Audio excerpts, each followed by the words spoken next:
नहीं नहीं, एकदम कोई अख्तर रजा ताजुश शरिया नहीं बना। पहले उसने 15 साल हुजूर मुफ्ती आजम हिंद की खिदमत में जो रहा है, उसने मुफ्ती आजम की दरवाजे पर जारोबकशी की है, उसने मुफ्ती आजम की नजर का फैज पाया है। पहले उसने मुफ्ती आजम की नजर से वो मुस्तफीद हुआ है, फिर कहीं जाकर के दुनिया ने उसको ताजुश शरिया कहा है। खुद ताजुश शरिया कहते हैं मुफ्ती आजम का जर्रा क्या बना अख्तर रजा, महफिल अंजुम में अख्तर दूसरा मिलता नहीं। यानी जब मुफ्ती आजम की नजर पड़ती है तो अख्तर रजा बनता है, और जब आला हजरत की नजर पड़ती है तो बंदा मुफ्ती आजम बनता है। और सुनिए, जब नजर पड़ती है बाबा फरीदुद्दीन गंजे शकर की और एक लंबी तरबियत होती है, एक लंबा मुजाहिदा, तब कोई जाकर के अलाउद्दीन अलिया मसाबिर कलियरी बनता है। और एकदम एकदम कोई निजामुद्दीन महबूब इलाही नहीं बनता। पहले बाबा फरीद उसको संवारते हैं, उसको संवारते हैं, उसको बनाते हैं, उसको सिखाते हैं, तब कोई जाके निजामुद्दीन महबूब इलाही बनता है। एक नजर पड़ती है जब मोइनुद्दीन की, तब कोई कुतुबुद्दीन बनता है। और जब एक नजर पड़ती है उस्मान हारूनी की, तब कोई मोइनुद्दीन बनता है। और जब कोई नजर डालता है अबू सालेह तो शेख अब्दुल कादिर बनता है। और सुनो, जब अली नजर डालता है और नबी अपनी गोद में उठाता है और फातिमा दूध पिलाती है, तब कहीं जाके हुसैन बनता है।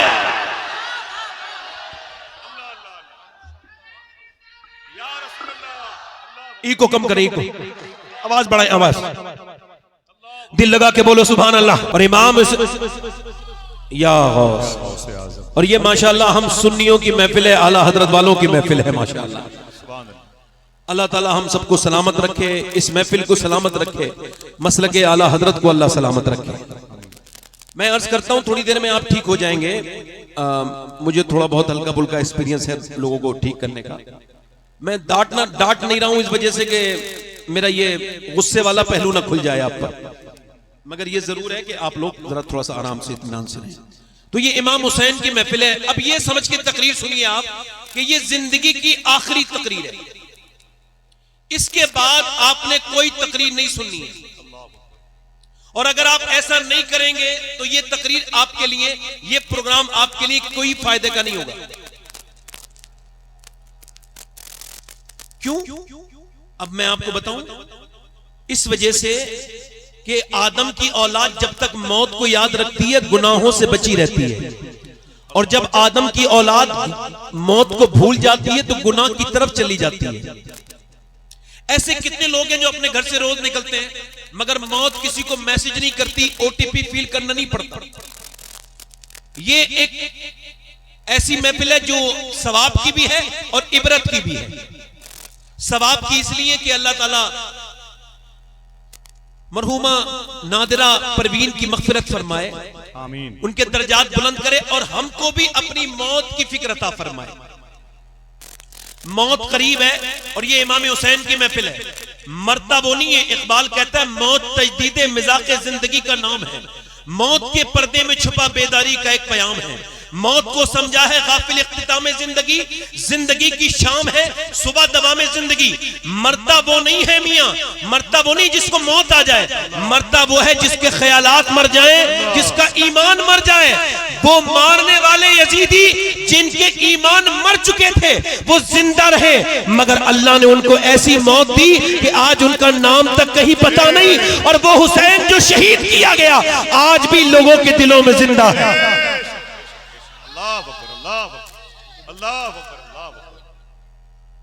बस मैं 2-3 शेर मैंने कहे थे, ये आसिफ भाई आपको पहली बार मैंने ये 2-3 शेर कहे थे, ये 4-5 शेर 8 मुहर्रम को, यानी अभी मेरे ये अशार जो है इनकी उम्र कम है मगर मर्तबा इस वजह से बड़ा है, उम्र से कोई लेना देना नहीं कि ये किसी और की शान में नहीं, इमाम हुसैन की शान में। वैसे भी बुजुर्गी अकल से आती है, उम्र से नहीं आती। अगर ये शेर 2-3 पढ़ता हूं, सुनेंगे आप लोग, उसके बाद तकरीर करूंगा। दोनों हाथ उठा के बरा, दोनों हाथ उठा के लब्बैक या हुसैन, पढ़ता हूं 2-3 शेर। दीने मुहम्मदी का उजाला हुसैन है,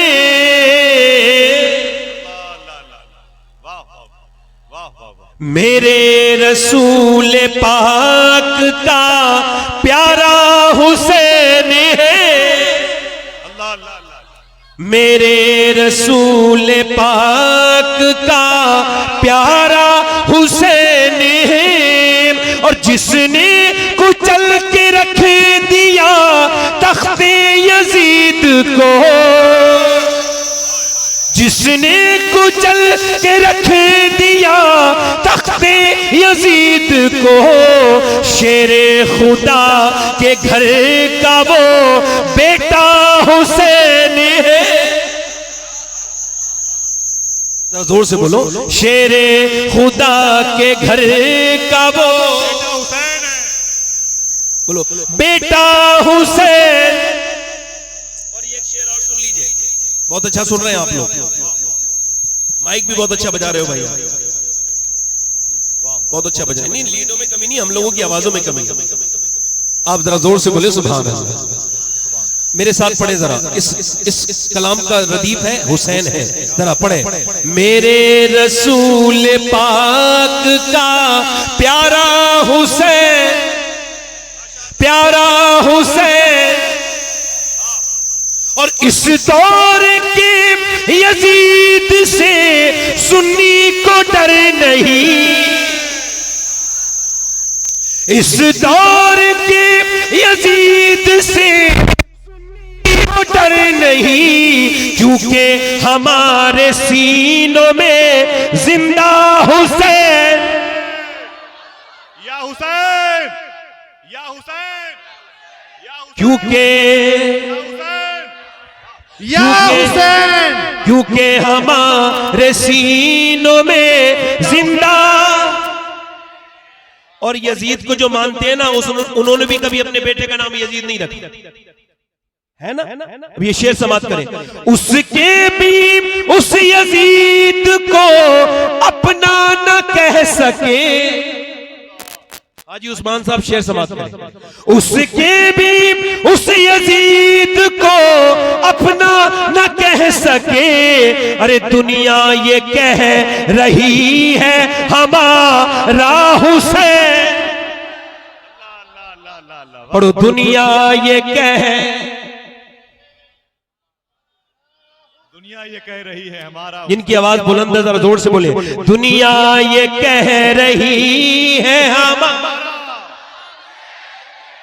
दुनिया ये कह रही है हमारा।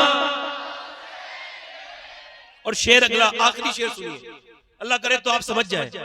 पिटना ही है वो सीना जिसमें नहीं हुसैन,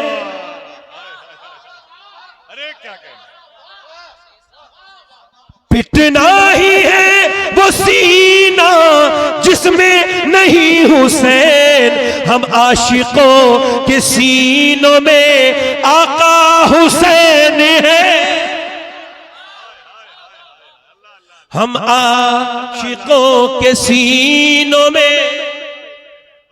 और ये मक्ता समाप्त करें, खौफे यजीदियत हो शबाहत को किस लिए,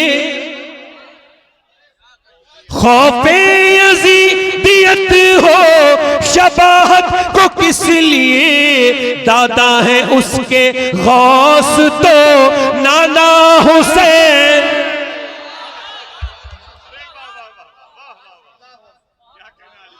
नारे तकबीर। यजीद हल्का सा बात बढ़ाए, नारे रिसालत, ट्रेबल बढ़ाए, ट्रेबल बढ़ाए, ट्रेबल। यजीद बनते हैं लोग आज भी कोशिश से, और हुसैन बनते नहीं, खुदा बनाता है। कोई अगर ये कहे कि एकदम हुसैन बन गया तो जल्दबाजी होगी। हुसैन एकदम वजूद में नहीं आता। इंग्लिश में मैं तकरीर शुरू कर रहा हूं अपनी। इंग्लिश में एक फिलॉसफी है, उसको कहते हैं कंपाउंडिंग इफेक्ट, यानी चीजों के हल्के हल्के होने के बाद उसका रिजल्ट आ जाना। जैसे आप क्या समझते हैं, कोई एकदम इंजीनियर बनेगा? नहीं, उसकी पूरी जिंदगी उसके पीछे लगी हुई होती है। कोई अगर ये समझे कि एकदम कोई मास्टर बन सकता है, नहीं बन सकता। एकदम इंजीनियर बन सकता है, नहीं बन सकता। कोई एकदम एमएलए बन जाएगा, ऐसा नहीं है, नहीं हो सकता। कोई एकदम एमपी बन जाए, ऐसा नहीं हो सकता। उसकी पूरी जिंदगी उसके पीछे लगी हुई है। आप इस बात को गौर करें। बैठे बैठे आप लोग बेटे देखो, थोड़ी देर के लिए इंसान के बच्चे बनो, थोड़ी देर के लिए। इधर देखो, थोड़ी देर के लिए इंसान के बच्चे बनो, थोड़ी देर के लिए। थोड़ा समझ, सब सब्र करो, सब्र थोड़ा भाई। बैठ जाओ, थोड़ा सा सुन लो। इधर देखो, सुन लो। मैं बहुत जल्दी अपने घर वालों को भी नहीं मिलता हूं, सुन लो, मुझे सुना रहा हूं, सुन लो। आपकी खिदमत करने आया हूं, खादिम हूं आपका, तो थोड़ी झाड़ू लगाने दो अपने दिलों पर मुझे। एक दो मतलब ये, इसको और मैं हल्का समझा दूं आपको। एक दो गुटके खाने से अगर कैंसर होता तो कौन खाता? एक लंबी मेहनत करनी पड़ती है, 20-25 साल, फिर कहीं जाकर के इंसान के मुंह में कीड़े पड़ते हैं, उसको कैंसर होता है। डॉक्टर कहता है कि अब आपका खेल खत्म हो गया, अब आपका गुटखा जो है ना आपकी जान ले लेगा। वो कहता है मैं गुटखा छोड़ दूंगा। वो कहते हैं अब तो दुनिया छोड़ने का वक्त है, अब आप गुटखा क्या छोड़ेंगे?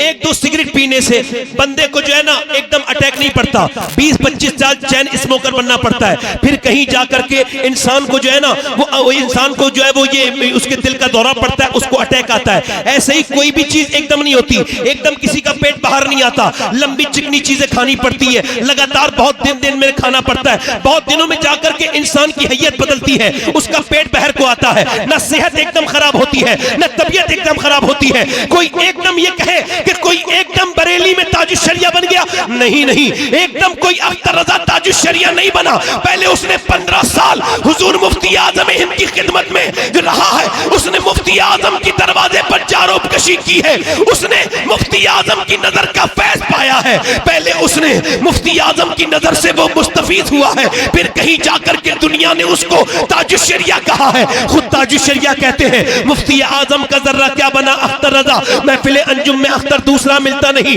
यानी जब मुफ्ती आजम की नजर पड़ती है तो अख्तर रजा बनता है, और जब आला हजरत की नजर पड़ती है तो बंदा मुफ्ती आजम बनता है। और सुनिए, जब नजर पड़ती है बाबा फरीदुद्दीन गंजे शकर की और एक लंबी तरबियत होती है, एक लंबा मुजाहिदा, तब कोई जाकर के अलाउद्दीन अलियम साबिर कलियरी बनता है, और एकदम कोई निजामुद्दीन महबूब इलाही नहीं बनता। पहले बाबा फरीद उसको संवारते हैं, उसको संवारते हैं, उसको बनाते हैं, उसको सिखाते हैं, तब कोई जाके निजामुद्दीन महबूब इलाही बनता है।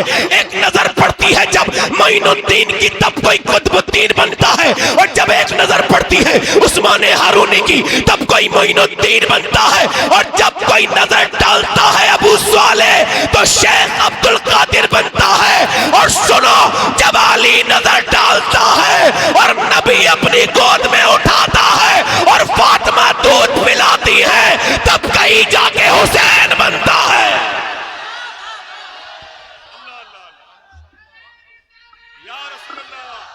इको कम करें, इको आवाज बढ़ाए, आवाज दिल लगा के बोलो सुभान अल्लाह। अब ये नाचने गाने वालों के घर पे बच्चे अच्छे पैदा नहीं होंगे। ये जो नाचते गाते हैं, ये जो औरतें, ये जो ड्रामे देख रही है, जिनके घरों में सिर्फ ये फिल्में हैं, ड्रामे हैं, गाने हैं, बाजे हैं, सीरियल देखने वाली औरतों के यहाँ पे अच्छे बच्चे पैदा नहीं होंगे। जैसा बाप वैसा बच्चा। हुजूर फरमाते हर बेटा अपने बाप का आईना है, जैसा बाप है वैसा ही बच्चा है। हर आदमी के अंदर विरासत अपने बाप के लिए भी है, हर आदमी विरासत लेके चल रहा है। अच्छा मैं आपको बताऊं, अभी हार्वर्ड ने रिसर्च किया, ये बच्चे पागल कौन पैदा होते हैं? पागल यानी मां के पेट से ही पागल। ये कौन बच्चे हैं? इन पर रिसर्च हुआ और रिसर्च चला 27 साल। फिर उन्होंने बताया कि जब मां के पेट में बच्चा होता है 80% बच्चे ये मेंटली डिस्टर्ब इस वजह से पैदा होते हैं कि जब मां के पेट में थे तो इसके शौहर ने इसको मारा। अच्छा जब मारा, उस जाहिल को पता नहीं था कि वो बीबी पे जुल्म नहीं कर रहा है, उसके पेट के बच्चे पे जुल्म कर रहा है। अब जब वो बच्चा जो हो गया, वो बच्चा पैदा हुआ पागल। अब चाहे दिल्ली दिखाओ, चाहे बंबई दिखाओ, चाहे यहाँ इलाज कराओ, अब अपने किए का तो कोई इलाज नहीं ना। अब मुझे बताओ आप, जब इंसान अपनी बीबी को मारता तोड़ता है, बच्चे छोटे होते हैं, तो इसको आज साइंस प्रूफ कर रहा है। अच्छा देखो आप जरा गौर करो, शेख अब्दुल कादिर जीलानी की अम्मी जो थी वो हाफिजा थी, तो गौसुल आजम मां के पेट से हाफिज हुए। अब यहूदी ने क्या किया? यहूदी ये करते हैं कि जब औरत के बच्चा पैदा होने वाला होता है, यानी उसको जब उम्मीद होती है, तो वो उसको सिर्फ अगर वो डॉक्टर बनाना चाहते हैं तो डॉक्टरी की किताबें पढ़वाते हैं, उस औरत को डॉक्टरी का माहौल देते हैं। आप समझ रहे हैं मेरी बात को? नहीं, उसको जैसा बच्चे को बनाना होता है, यानी जब औरत प्रेग्नेंट वुमेन में डॉक्टर के पास जाती है तो वो उससे कहता है कि अगर तुम ये चाहती हो उसके अंदर ज्यादा आयरन बच्चे के हो तो आप ऐसा करना कि ज्यादा बादाम खाना और ज्यादा सेब खाना। ज्यादा सेब और बादाम खाओगी तो इसके अंदर आयरन बढ़ेगा, बच्चा ताकतवर होगा। अगर विटामिन डी बढ़ाना चाहती हो तो ज्यादातर आप अमरूद खाना, अमरूद खाओगी विटामिन डी बढ़ेगा। अगर तुम ये चाहती हो कि विटामिन सी बढ़े तो संतरा खाना और नींबू खाना, तो तुम्हारे बच्चे के अंदर विटामिन सी बढ़ेगा। अब मुझे बताओ कि जब अल्लाह का बनाया हुआ सेब, संतरा, अनार, अमरूद अगर मां खाए तो बच्चे पे असर हो जाए, तो क्या अल्लाह का कुरान मां पढ़ेगी तो बच्चे पे असर नहीं होगा? अब कॉन्वेंट में आपके बच्चे पढ़ रहे हैं, उसको उनको कॉन्वेंट में अब तो और कुछ किया जा रहा है। हमारी कौम के पास स्कूल कम है, बल्कि है ही नहीं। कुछ मुखैया हजरात हैं, जैसे यहाँ पे एक स्कूल अल्हम्दुलिल्लाह है, मगर अक्सर स्कूलों में क्या हो रहा है, उनको माज़अल्लाह उनको हाथ जोड़ना सिखाया जा रहा है। वहां पर माज़अल्लाह बुतों के सामने बच्चियों को नाचना सिखाया जा रहा है। एक हमारे दोस्त कहते हैं मेरे बच्चे को निकाल दिया स्कूल से। मैंने पूछा क्यों निकाला? कि आपके बच्चे से हमने कहा इस बुत के सामने जरा अपने हाथ जोड़ो, तो उसने बुत के ऊपर थूक दिया तो हमने उसको निकाल दिया। वो कहते मेरी आंखों में आंसू आ गए। मैंने कहा या अल्लाह तेरा शुक्र है जो सबसे बड़ी तालीम है मेरा बच्चा वो तालीम हासिल कर चुका। दुनिया की सबसे बड़ी तालीम है अल्लाह के सिवा कोई इबादत के लायक नहीं है। बोलो जरा, बोलो भाई, बोलो जरा जोर से बोलो। पीछे वाले बोलो जरा सुभान अल्लाह, दिल लगा के बोलो, मुस्कुरा के बोलो। अब आप आज से ये थोड़ा ईको कम करेंगे भाई? मेरा आवाज अच्छी नहीं है, आपका माइक बहुत अच्छा है, आवाज बढ़ाओ बस, हल्का सा, हाँ हल्का सा ईको बढ़ाओ, हल्का सा। हाँ हाँ बैठे जरा आराम से, आप लोग मुझे पैसे न दे, बैठे। अरे भाई रुक जाओ जरा यार, नहीं कोई बात नहीं, कोई बात नहीं, नेक बच्चा है, नेक लोग ही आते हैं ऐसी जगह। जरा जोर से बोलो सुभान अल्लाह। अब आप में कोई बाप है, कोई माँ है, यहां बैठी होंगी, सुन रही होगी मेरी बहने, कोई माँ भी होगी, कुछ है, कोई माँ है, कोई बनेगी।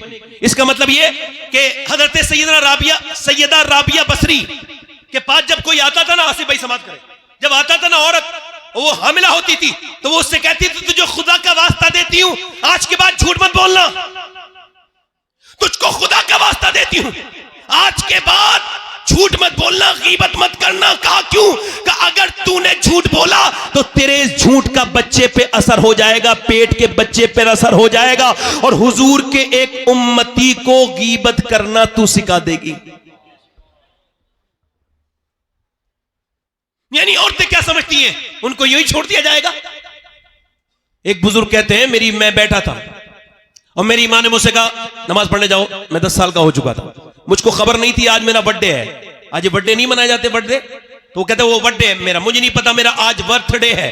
तो फिर कहते हैं मेरी मां ने मुझसे कहा नमाज पढ़ने जा, फिर मैं नहीं गया, फिर मैंने कहा नमाज पढ़ने, फिर मैं नहीं गया, फिर मेरी मां, मैं इग्नोर कर रहा था, अम्मी रोटी बना रही थी, उनको गुस्सा आ गया, उठी, रोटियां गिराई, जोर से चिमटा मेरे सर पे मारा। कहते हैं मारा चिमटा, मेरे सर से खून निकलने लगा। मैं कांप के बोला अम्मा अब ना मानना। मेरी मां, मैं जा रहा हूं नमाज को। मैं नमाज को गया, जब मेरी मां मरने वाली थी मैं रोने लगा। मैंने कहा अम्मा तेरे तुझसे बड़ी मोहब्बत है, मगर दिल में एक बहुत बड़ा दर्द भी है तेरी तरफ से। दुनिया की माएं मोहब्बत करती है, तूने मेरे बचपन में सर फाड़ा था, क्यों? आखिर क्यों मेरी अम्मी? तो मेरी मां रो के बोली मेरे बेटे, मेरी उस नफरत में भी प्यार जो है छुपा हुआ था। का क्या मतलब? का मेरे लाल मुझ पे रोटी बनाना फर्ज नहीं था, तुझे जहन्नम से बचाना और नमाजी बनाना फर्ज था।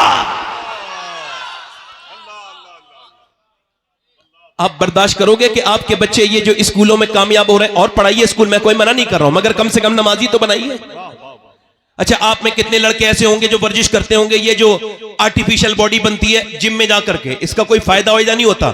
ये इतने बाज लोग तो इतने वो खा लेते हैं इसमें प्रोटीन की चीजें कि मर तक जाते हैं, वो जल्दीबाजी में जल्दी बॉडी बनाना चाहते हैं। ये अजीब से लोग नहीं लगते आपको? अच्छी खासा अल्लाह ने बनाया है तो ये ऐसे करके टैट होके चलते हैं अजीब किस्म से। अच्छा जब ये छोड़ देते हैं तो फिर इनकी जिस्म भी वहीं आ जाता है। सुन्नत ये है जिस्म के मामले में, हुजूर की सुन्नत ये है कि सरकार का पेट कभी बाहर नहीं आया, हुजूर का पेट बिल्कुल सीने के बराबर था, ये सुन्नत है। अच्छा ये जब अपनी वर्जिश छोड़ देते हैं तो फिर ये वैसे हो भी जाते हैं। मौला अली से किसी ने पूछा आपसे बड़ा पहलवान तो दुनिया में कोई नहीं, आप कैसी वर्जिश करते हैं? जरा जोर से तो बोलो सुभान अल्लाह। आप कैसी वर्जिश करते हैं? फरमाया मैं कोई वर्जिश नहीं करता। अच्छा औरतें भी अब आजकल सुबह को जाती है टहलने के लिए, मैं इससे कोई इख्तलाफ नहीं कर रहा हूं, मगर एक सवाल कर रहा हूं। ये सब दानिश्वर लोग बैठे हैं, और एक सवाल पूछ रहा हूं, एक औरत सुबह उठी है, उसने बच्चों को तैयार किया है, नाश्ता बनाया है, फिर बच्चों को रुखसत किया है और नाश्ते के बर्तन धोए हैं, फिर दोपहर में भी खाना बनाया है, फिर दोपहर के बर्तन धोए हैं, फिर कपड़े धोए हैं, फिर शाम में उसने खाना बनाया, फिर नमाज भी पढ़ी है और फिर वो रोटी वो खाना वाना बना के फिर बर्तन उर्तन धो के फिर वो सोई है। तो आप मुझे बताइए, अब सुबह को कोई उससे कहेगा मॉर्निंग वॉक पे जाओ, जाएगी? अब जो सिर्फ खा रही है वो जाएगी नहीं जाएगी? उसको तो जाना है। अच्छा फिर जाती है, हमें इससे कोई एतराज नहीं, जाती है जाए, मगर ये जो मेकअप करके जाती हैं, इन बेशर्मों से सवाल है कि सुबह सुबह ये मेकअप का क्या मतलब है? मगर ये वर्जिशें अपनी जगह, मगर मर्दों के लिए भी वर्जिश बता रहा हूं और औरतों के लिए भी वर्जिश बता रहा हूं। मौला अली से पूछा कितने बड़े पहलवान है आपको पता है? बद्र के मैदान में। कहां पर? बद्र के मैदान में 313 मुसलमान और उधर थे 1000। जब उन्हें बांध के उनको मारा तो उनमें से 70 मारे गए। कितने मारे गए बोलो? पूरा मजमा बोलो, कितने? 70। और 70 में से 312 लोगों ने मिलके मारे 35 और अकेले अली ने मारे 35। अल्लाह अल्लाह अल्लाह। बोलो भैया बोलो, वाह वाह वाह बोलो। बल्ला कह रहा हूं, जलसे में बज़ौक आदमी का काम नहीं है। बज़ौक बंदा ये जो कभी नहीं मुस्कुराता है, जहां जाए माहौल खराब। अगर ये कभी नहीं मुस्कुराने वाला, घर में घुसे बच्चे डर जाते हैं इसे देख के। मैं सही बता रहा हूं, मुस्कुराना सीखे, मुस्कुराने से माहौल अच्छा होता है। जोर से बोले सुभान अल्लाह, दिल लगा के बोले। अब मेरी तरफ देख के गौर करें। अब मौला अली से पूछा गया कौन सी वर्जिश करते हैं? पर मैं कोई वर्जिश नहीं करता। रिवायतों में लिखा है कि मौला अली एक रात में 1000 रकात नमाज नवाफिल पढ़ते थे। बोलो कितने? कितने? 1000। और सैयदा फातिमा एक सजदे के बाद कहती थी, मालिक कोई ऐसी रात तो बना दे कि फातिमा दिल खोल के इबादत कर सके। तवज्जो है कि नहीं? मौला अली कहते हैं मेरी शादी हो गई। जोर से बोलो सुभान अल्लाह, जोर से बोलो। जितने लोग अपनी मर्जी से खड़े हैं, जिन पर जोर जबरदस्ती नहीं है, सवाब की नियत से खड़े हैं, वो जरा इमाम हुसैन की वालदा के नाम पे बोले सुभान अल्लाह। और जितने लोग मजबूरी में आए हैं, उस मजबूरी को खत्म करने के लिए, ईमान की पुख्तगी के लिए बोले या रसूल अल्लाह। आप महफिल में आए हैं तो महफिल के हो जाइए, छोड़ जाइए आप कौन हैं। यहां कोई मर्तबे नहीं है, हम सब बराबर। यहां कोई बड़ा नहीं है, कोई छोटा नहीं, हम सब बराबर हैं। और मैं आप सबका खादिम हूं, नौकर हूं, नौकरी कर रहा हूं। सुमाए जोर से बोले सुभान अल्लाह। मौला अली की शादी हो गई। हमारे यहां तो शादी होने में नहीं आती, लंबे खर्चे हो रहे हैं, सब कुछ हो रहा है, शादी होने में नहीं आती। मगर मौला अली कहते मुझसे अबू बकर सिद्दीक ने, बोलो सुभान अल्लाह, उमर फारूक ने, मैं जंगल में बकरी चरा रहा था, कहते मुझसे कहा अली आप ऐसा करें सैयदा को रिश्ता दें, हुजूर की बेटी को। मैंने कहा मेरा तो घर भी नहीं मेरे पास, तो मैं रिश्ता कैसे दूं? तो कहा मेरा, हजरत अबू बकर बोले मेरा दिल करता है अली तेरी शादी फातिमा के साथ होगी। कहते मौला अली मैं गया हुजूर की बारगाह में, ऐसे बैठ गया। अब आप भी जाए करें रिश्ता लेने तो ऐसे ही बैठा करें, ऐसे बैठ गया। मैंने अर्ज की, हुजूर ने इरशाद फरमाया क्या हुआ अली, कैसे आए? कहा हुजूर आपको देखने का दिल करता था तो आ गया हूं। फरमाया अच्छा तो अच्छा ये बात तो ठीक है, मगर जो तेरे दिल में है ना अली, वो भी बता दे, क्या बात लेके आया है? तो कहते मौला अली मैं रोने लगा।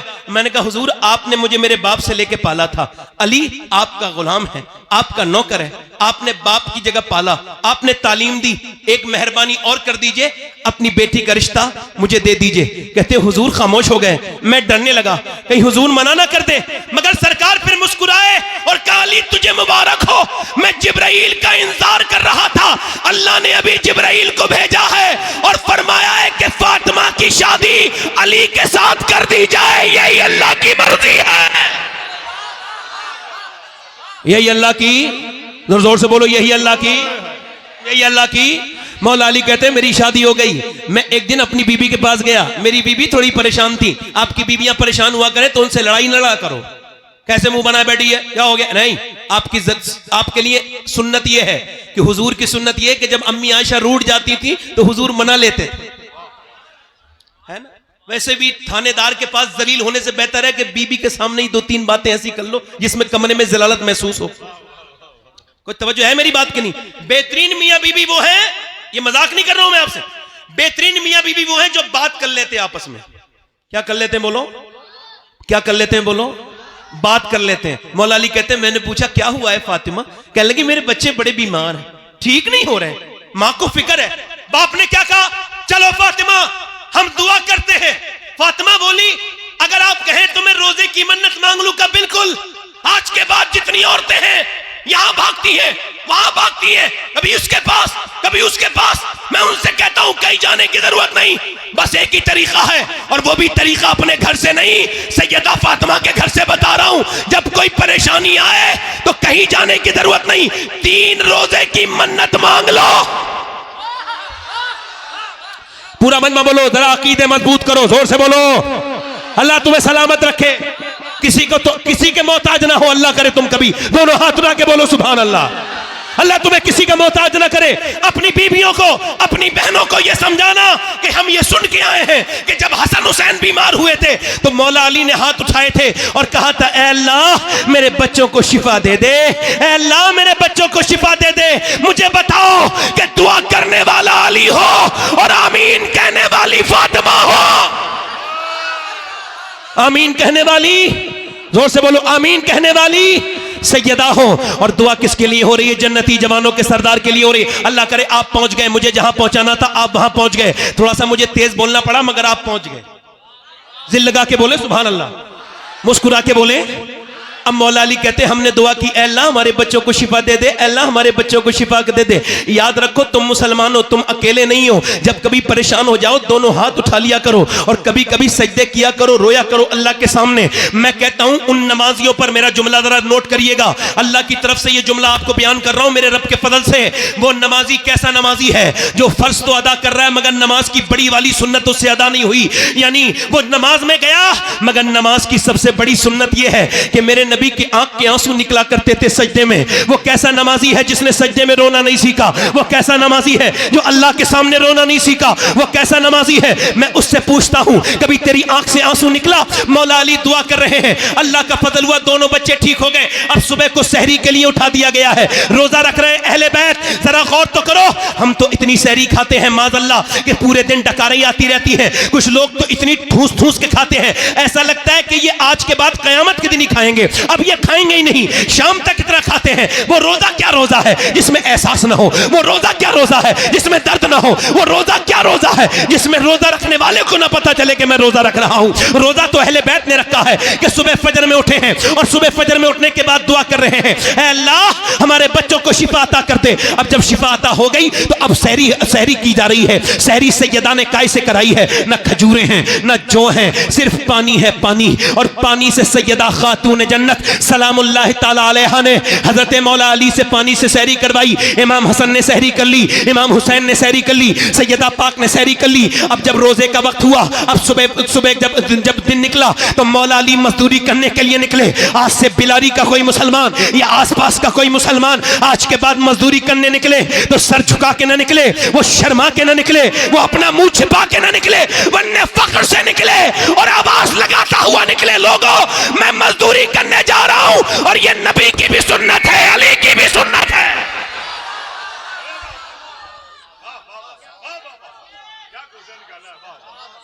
अल्लाह अकबर, अल्लाह अकबर, अल्लाह अकबर, वाह। ये अली की भी सुन्नत है। बोलो जल्दी बोलो, मैं जो करबला ले जाना है आपको, करबला ले जाना है। करबला के बाद फिर इंशाल्लाह आप इन्हें सुनेंगे। जोर से बोलो सुभान अल्लाह। मैं बोलता रहूं, मर्जी है आपकी कि नहीं है? जरा दोनों हाथ उठा के बोलो सुभान अल्लाह। आज के बाद कोई मजदूर का बेटा ना शर्माए ये कहते हुए कि मेरा बाप मजदूर है। बिल्कुल शर्माने की जरूरत नहीं। अगर आपका भाई रक्षा चलाता है, फख्र से कहो कि मेरे भाई ने मुझे हराम का नहीं खिलाया, हलाल का खिलाया है। जरा दिल लगा के बोलो सुभान अल्लाह।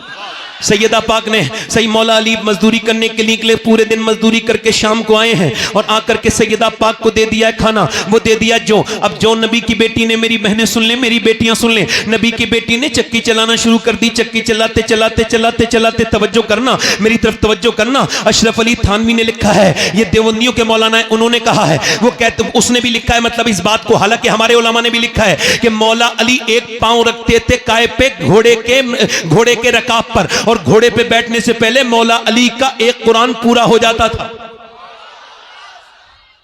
समझ में आई? जो समझ में आए वो करामत नहीं होती, जो समझ में ना आए वही होती है। तवज्जो है कि नहीं? तवज्जो है मेरी बात तरफ? नहीं दिल लग रहा है? जरा किन लोगों का दिल लग रहा है? यार फेसबुक पे दिल लगता है, हुजूर की बातों में दिल नहीं लग रहा। इंस्टाग्राम 3-3 घंटे चल जाता है और उंगली ऐसे चलती रहती है। बिल्कुल ये क्या है? ये बेवकूफी है। ये डोपामाइन अटैक कर रहा है आपके ऊपर।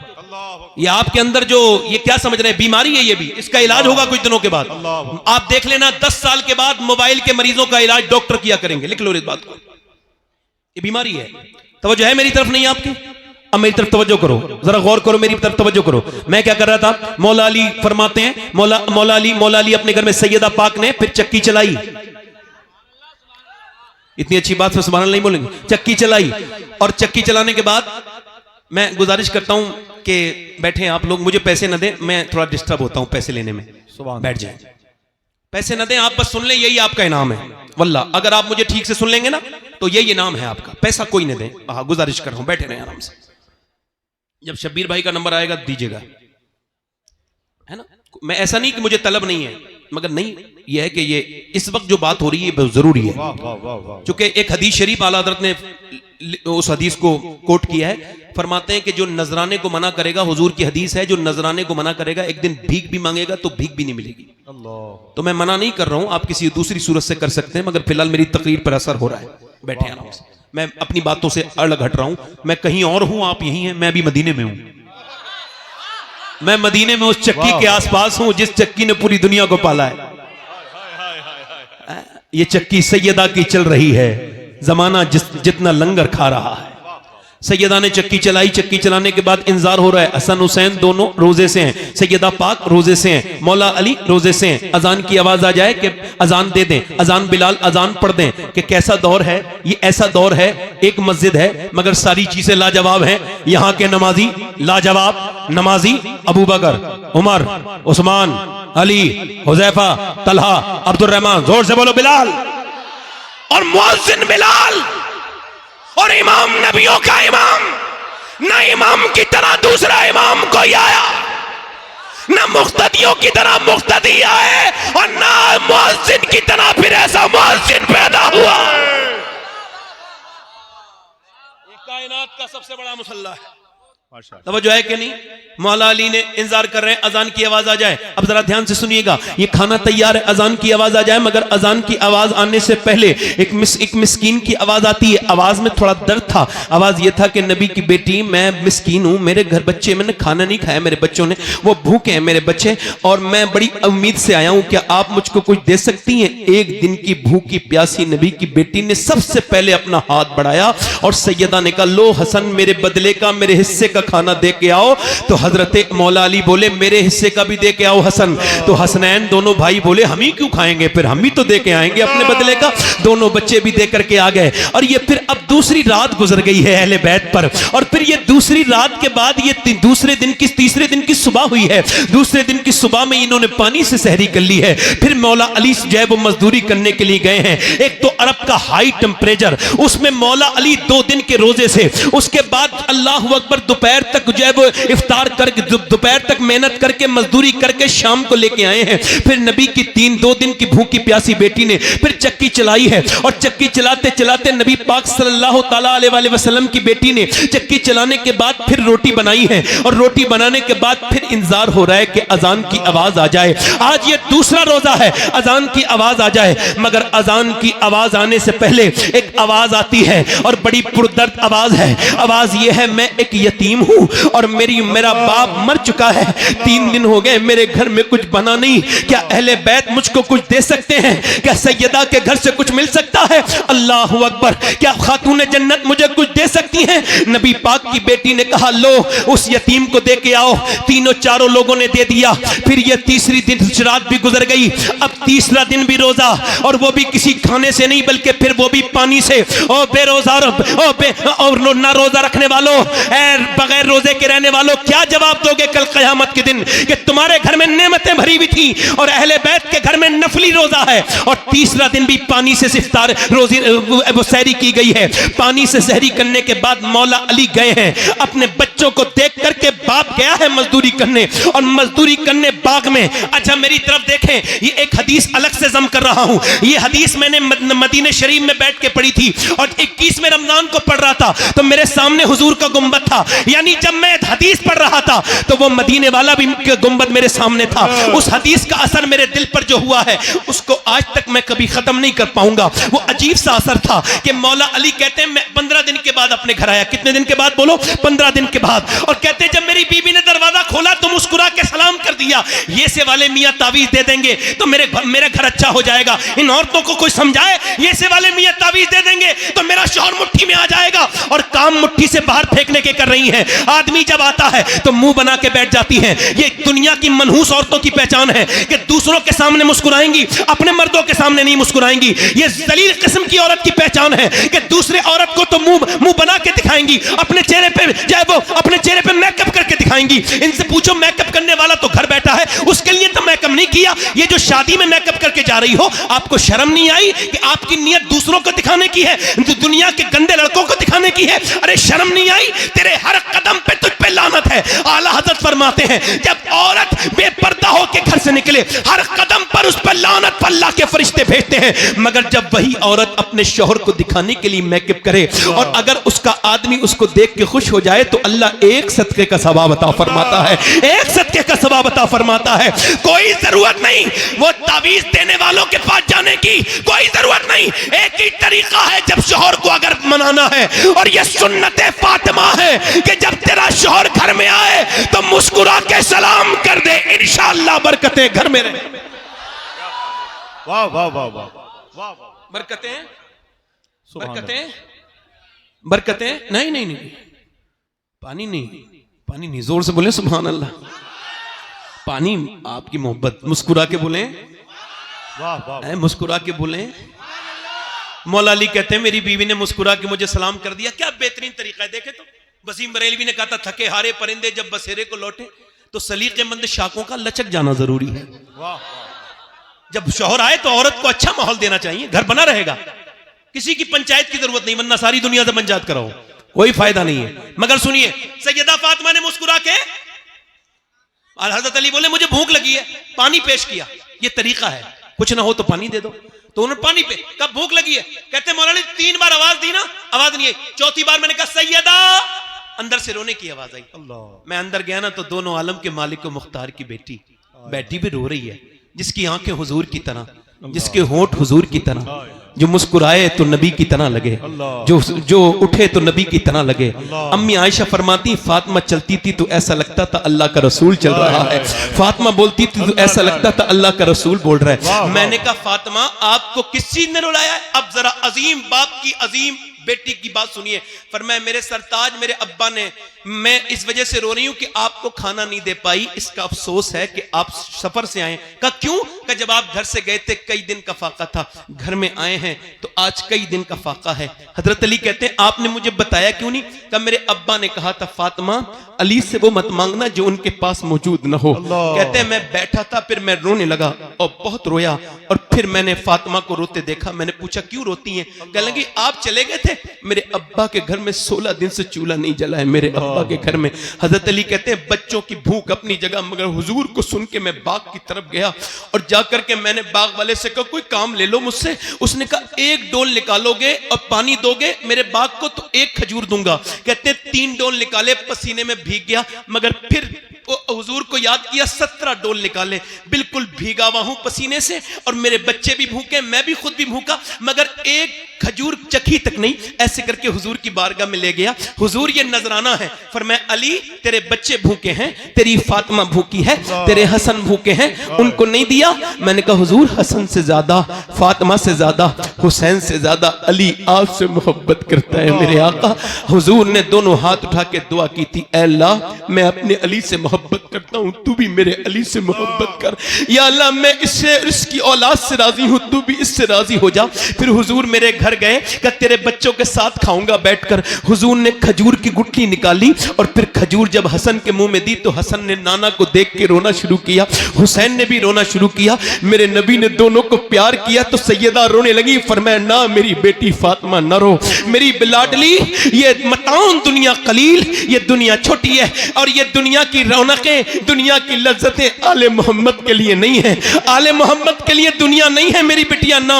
हजरत अली कहते हैं मैं तीसरे दिन अपने घर आया और मेरी बीबी ने फिर 3 दिन की रोजे की बीबी ने रोजेदार रोजे के साथ मेरी बीबी ने चक्की चलाई और चक्की चलाने के बाद मेरी बीबी ने 3 दिन का रोजा रखने के बाद फिर चक्की चलाई कि नीचे को जो है वो खाना रख दिया। अब अजान की आवाज आ जाए, मगर अजान की आवाज नहीं आई, एक कैदी की आवाज आई, वो भी गैर मुस्लिम की, एक असीर की आवाज आई। उसने कहा मैं एक गैर मुस्लिम हूं, मुझे मदीने में किसी ने खाना नहीं दिया और सबने मुझे डांट दिया।